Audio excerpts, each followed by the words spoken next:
It's very important to understand you cannot deny cold, hard practice. It's a very practical world we confront and encounter in. I cannot deny cold, hard, demonstrated with what's the word I'm looking for? I'm getting old, so the words drop out. I beg permission. Uh, that's presenting a preponderance of evidence and argument and facts that I cannot overcome or challenge logically and reasonably. I have to know the difference. You have to begin with knowing the difference between what's in here and what's out there. We live in a very objective and practical world that must never be denied. If you deny it, you will not be effective and you will not be in the conversation. You will lose relevance in the conversation.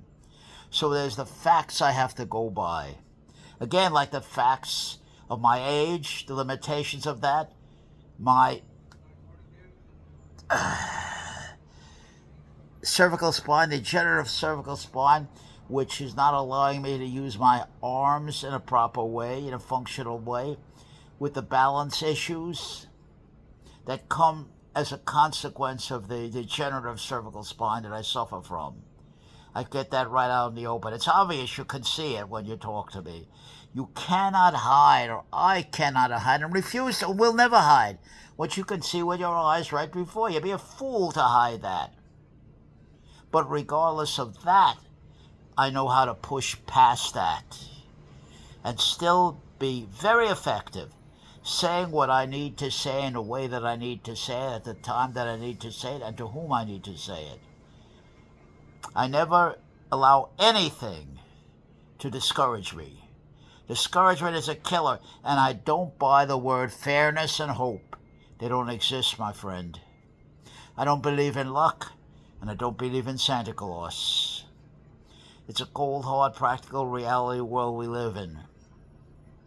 If a man has the preponderance of the facts on me, that is indubitable, irrefutable, and the only way I can refute them is in fantasy and trying to create Alice in Wonderland world. I refuse to do that. I'd rather be indicted and condemned by the real world that I see in front of me, by the facts demonstrated and proven, than win in an Alice in Wonderland world. I don't live in an Alice in Wonderland world. I live in a world that's practical, cold, and hard. Fairness doesn't exist. Competition is... I'm moving the camera to a better position. That's what I'm doing here. Competition is the rule of the game. Encounter and confrontation out there. Protocols. Rules of conduct in a situation are everything. Let's see if I get this. They're everything. And if you're smart, if you want to be relevant, you have to adhere to them. We all live in what I call the world in common. There's a world in common, just like there's a clock time. There's a difference between clock time and process time. For a Dasein, human reality, different times. Subjective time. Time predicated on past, present, future projections and planning and strategies. I won't go into it. I'm an amateur philosopher. I won't complicate the discussion by going into it. I can, but I won't. I want to be very clear, and I go by clarity's power. I want to be as clear as I possibly can. I don't want to be in any way dismissive of any facts that show me in a bad light. I want to confront them and encounter them. I don't run away from bad news. Where am I running to? The bad news haunts me. Where am I running to? If the bad news is accurate, it's going to take precedent over everything. No matter how much I wish it to be different, it will happen. It will happen. And the smart man is the man who, in my opinion, adheres to that, takes account for that, and prepares for that in the worst possible way, and prepares for the worst case scenario, and does it consciously, aware of everything, and is always ready. This is what I try to do for myself, to be able to give an account and justification to the most severe interrogation. I hold myself prisoner. I ask myself the toughest questions I possibly can, just like I was my worst prosecutor. I'm worse than my worst prosecutor could ever be out there. It prepares me for what I'm going to face. And I come in a tremendous handicap. How would you like to walk around, now listen very carefully to what I'm saying, in a straitjacket? It's called the man-in-the-box syndrome. I'm tight, bound around my shoulders, bound around my torso, and always in a situation not of pain, but discomfort.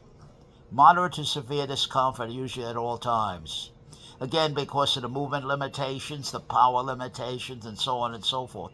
And then you couple all that with the fact that I'm only 5 feet 2.5 inches tall. Right there, I don't get any respect. And I'm always fighting the height phenomena, even at 80. I'm an old man. I have a paunch and a big old moon face, as you can see. It is what it is. The philosophy of Marcus Aurelius, Stoicism, is a very hardy, practical, and helpful philosophy. As a philosopher, it's very important that if you present a philosophy, if you teach philosophy on a professional level, I should never know your personal philosophy. In other words, every philosopher, whether it's Marx, whether it's Freud, whether it's Hegel, whether it's Kant, whether it's Heidegger, whether it's Sartre, have to be presented as if the best possible argument must be made for them. You must never know any bias I have. I don't want to talk with bias. I want to talk in a practical world with what's confronting and encountering me in the now. If I can do that, and do it responsibly, I've accomplished a lot. Then I can live with myself. Notice I didn't say winning friends and influencing people and being liked. That doesn't matter, and what I owe it to me. And it's understandable. I got 1 foot in the grave already. How many more years do I have to live, realistically speaking? How many more years? I'm on borrowed time anyway. 1 foot's already in the grave. How many more years do I have to live? Speaking very realistically. The only goal I have is to be able to live with the man that's inside the skin that you see right here and present that man in the best possible way I can present him for public display in a world of encounter and confrontation in the now. Everything. Fritz Perls, read your Fritz Perls, is in the now. Reality's in the now. Power's in the now. Strategy and planning, that's all in the now. The scene keeps on changing. The only thing we know for certain is change. There will be change. It won't be the same. The way it was today will not be the same as you'll see it tomorrow. That's why I say, and it took me a lifetime to learn what I'm going to share with you. Deal with what comes up in the now. Don't assume the future. Now is where you have all the evidence. Now is where you must assert yourself in a real way to assert yourself. Everything, and I do mean everything, is rhetorical persuasion. First, you have to sell it to yourself. If I cannot sell it to myself, I cannot sell it to anybody else. Then you have to visualize it in the theater of your mind. Then you speak what you see without any hesitation. Once you made a decision, without any doubt. Nobody takes away my opinion of myself. Nobody takes away my image. I control that. And I also control entirely and take full responsibility for every choice I make in the now and the decisions I make in the now. I did it. I made the choice. Never come to anybody with your hat in your hand. Favors, now listen to me, I said it. Favors have a hook on them. They have to be repaid. They don't come gratis. I've never in my whole life, and I'm an 80-year-old man, have ever seen a favor that comes gratis. I've never seen it in my life. It has a hook on it, and a dangerous hook on it. You have to ask yourself, what kind of a price am I going to have to pay for that favor? Like the mafia. I'm doing you this favor, but there'll come a time when I'm going to ask you for a favor in return, for the favor I'm doing you right now, and I know for certain you won't say no to me. You really got you sold your soul to the devil. But you had to sell your soul if you were in that kind of trouble. Do you understand what I'm saying? We're constantly, and listen very carefully to me, making Faustian deals all the time. We're compromising, compensating, and we have to make that decision every single moment. What happens as a consequence of that decision is unknown. I don't know what will happen. Read your Albert Ellis, Rational Emotive Thinking. Very important. You must be very disciplined. You have to train for that. Very mature in your outlook and the way you present yourself. But again, I reiterate, facts are facts. Can't get away from very well established, very well argued, logically presented facts. If I was talking to a man like O'Reilly, who I hate more than any other, this is a boviating, pompous, 6'4" fool. But when he's presenting me with the facts, or Mark Levin, another clown. But if they're presenting me with cold, hard facts I cannot refute, I have to agree with them. And we take it from there. I have to present them in counterthrust with hard, practical, demonstrable facts to counter their facts. I cannot present them with theory, with philosophy that's way out there in the sky. I gotta put my feet on the ground, come out of the clouds, put my feet on the ground and stand the ground. Very tough to do. Very tough to do if you're a romantic. Read your Vance Packard, The True Believer. Very tough to do if you're a romantic, you're a dreamer, and you listen to, I'm a singer, aspirante, a mediocre singer, but my knowledge of the American songbook is unchallengeable. It's unchallengeable. And my love for the Americans, but I'll be the first to state 90% of the songs you sing that I sing are castles in the air. I sing about castles in the air. I sing about escape. I sing about unrequited love. I sing about saloon songs. That type of a thing. Songs that portend deep philosophical content, or I wouldn't sing it.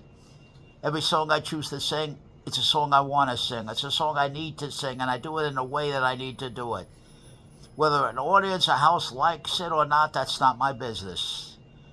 I'll do what I'm going to do, and what you think of me is none of my business. You want to tell me, I'll listen to you. Now get this, if you tell it to me with respect, I will respect you. But if you come at me like a Mark Levin or a Ben Shapiro, and it is radical right-wing garbage, with disrespect, with trying to humiliate and embarrass me, you're going to get it right back at you. Then it's not about the facts. Then it's about somebody insulting me, and I take that personal. Nobody will insult me. That I take very personal. And now we're leaving the realm of the facts, and I'm talking to you, the way you need to be spoken to. That means I'll curse any man out. I can curse a man out real good. I have a lot of hate and wrath within me over the years, but I know what bullying is. I know what bullying is. I can feel the bully a couple blocks away. Coming, just the body language, just the attitude. And I'll tell you right, this, just the body language and the posture, and then when a bully starts yapping, yipping, yapping, and yowling, this is a bully, and I'm going to handle him appropriately. I'm committed to that. I'm resolved on that. I don't change. Because I'm not looking for anything at this point. What can anybody give me? What can anybody do for me now? Now I'm just a medical fact at this age. That controls, that predominates. The rest of it is just trivial. The conversation, it comes and goes with an actor that's right in front of me, and I see a face moving up and down. I see a chunk of protoplasm inside. Nobody is the beautiful person.